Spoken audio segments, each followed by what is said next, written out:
Ing jaman biyen ana raja ing Kediri jenenge Sri Aji Jayabaya. Dheweke dikenal banget amarga bisa ngeramal masa depan, pintar, lan bijaksana marang wong sing melarat.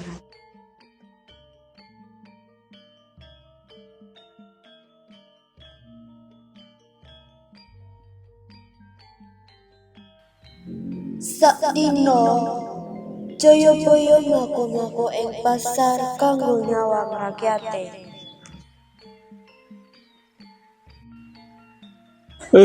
Deloken raja mlaku dhewe ning pasar. Iya, kabeh padha hormat. Paduka mesti nggo berkah. Mugi-mugi Kediri tansah tentrem.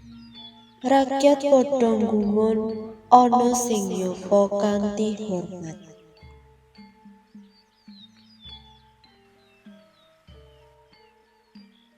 Patih, rakyat kita saiki rukun, muga kahanan iki tetep lestari lan rahayu. Inggih paduka, rakyat tentrem lan rukun, nanging kahanan bisa owah sewengi. Iso apa Patih? Aku bakalan tetep ngawasi lan bimbing rakyat. Rahayu Gusti Prabu. Kula nyuwun sembah bekti. Ngadeg wae kanca-kanca, aku mung pengen ngerti kabarmu. Kowe kabeh sehat toh? Inggih Gusti Prabu, panen apik lan pasar rame. Mugi Kediri tansah tentrem lan rahayu Gusti.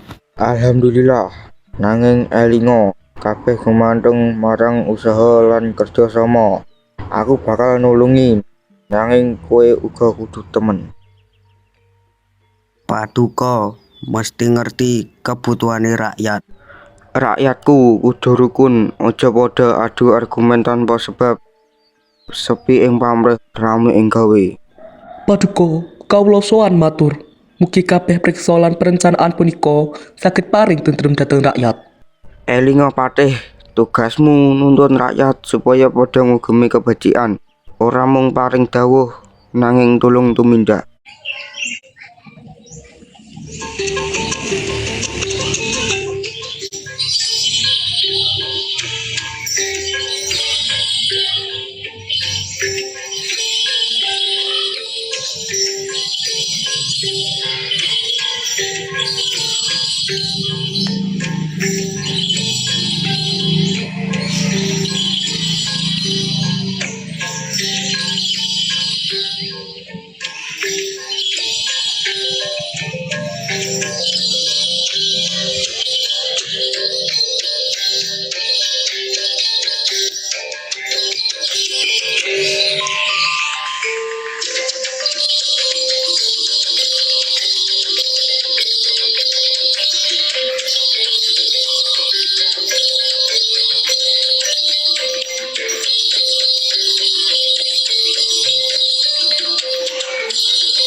Paduka, rakyat nyuwun penobatan resmi. Mugi paduka tansah maringi pandang dhateng Kediri. Yo, aku siap. nanging aku mung manungsa biasa. Yen aku salah mugi Gusti paring ngapura. Paduka ingkang leres, nanging rakyat tansah pitados dhateng kawicaksanaan panjenengan. Ora apa-apa, aku bakal ngugemi rakyat kabeh kudu padha rukun. Lan aku bakal dadi pawongan sing mung tumindak adil. Dir Basuki Momo Beyo.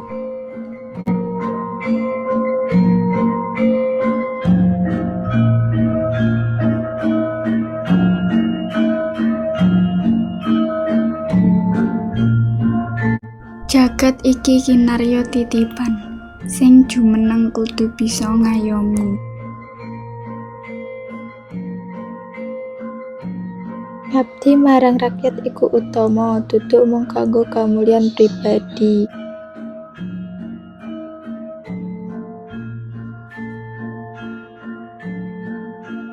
Wong cilik kudu rumangsa ditresnani, Prabu sing adil dadi panuntun.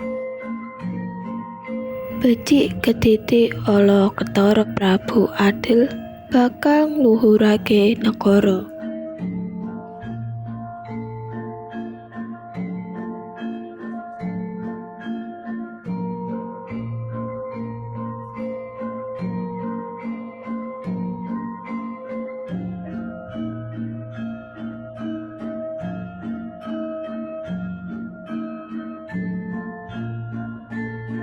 Paduka, kawula nyuwun pangestu mugi panobatan menika maringi rahayu dhateng Kediri.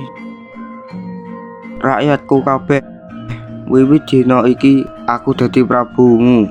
Nanging elinga, aku ora luwih dhuwur tinimbang kowe kabeh.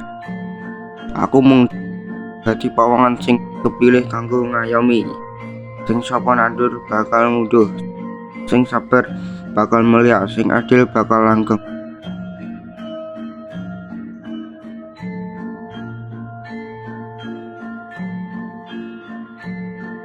Dawulat Gusti Prabu Jayabaya. Dawulat Gusti Prabu Jayabaya. Iya, kabeh sing ana ning Kediri kudu padha urip rukun, ora ana sing kelangan hake. Sakwise penobatan, Jayabaya mutusake pitapa ing Gunung Wilis. Suasana adem, kabut nutupi gunung. Balik ning istana, Jayabaya nyiapake lontar lan nulis ramalan. Patih ndelok kanthi dingin.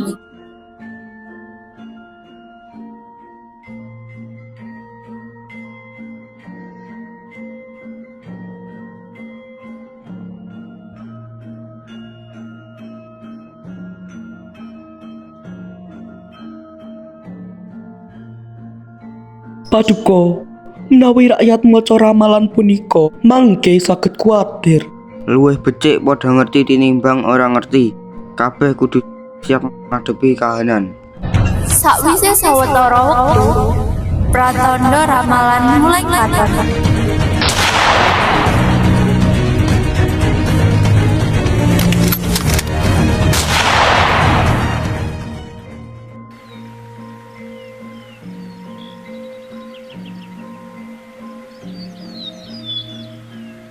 Ramalan raja kuwi aneh, nanging kedadian saiki kaya wis diprediksi. Yen pancen bener, ayo padha waspada lan tetep guyub. Aja nyerah, iki kudu dadi paduan urip dhewe. Ana ancaman saka wong Manda sing pengen jajah Kediri. Jayabaya mimpin pasukan kanthi tegas.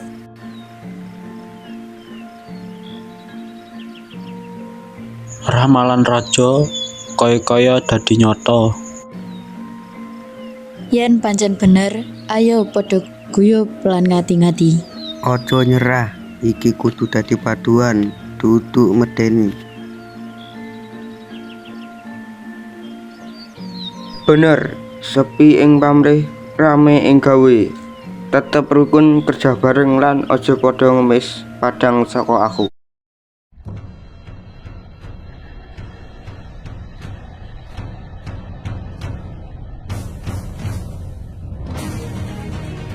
Paduka, pasukan kita kalah jumlah.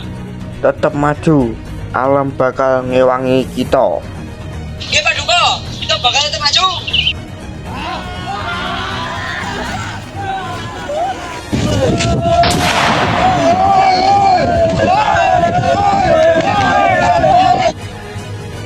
Lan bener, musuh mundur amarga bencana alam sing dumadi sawektu perang. Rakyat rumangsa ramalan Jayabaya bener lan njaga motivasi.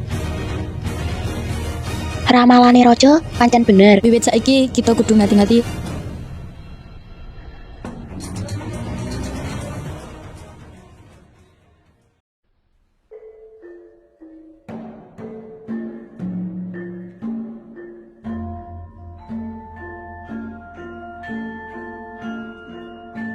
Yen waktuku wis entek, muga ramalanku dadi cahya tumrap generasi sabanjure. Rakyat tetep eling lan adil. Esuke Jayabaya ngilang kanthi misterius. Patihe bingung lan sedih. Rakyat Kediri terus ngeling-ngeling ramalane Jayabaya. Paduka ngilang, saged ugi bali yang alam para dewa. Nanging ramalanipun kedah tetep dijaga rakyat. Raja, kita pancen pinunjul. Ramalane bakal dadi panduan urip. Muga kabeh generasi bisa iling lan ngutekake piwulangi. Nggih, kita kudu tansah eling marang masa depan, kaya sing diulangake raja. Paduka mesti bakal dieling-eling nganti suwene wektu. Semoga Kediri tansah tentrem lan rakyat ora kelangan hae. Saka kene, cerita Jayabaya dadi legenda lan pengeling-eling marang kabeh generasi Kediri.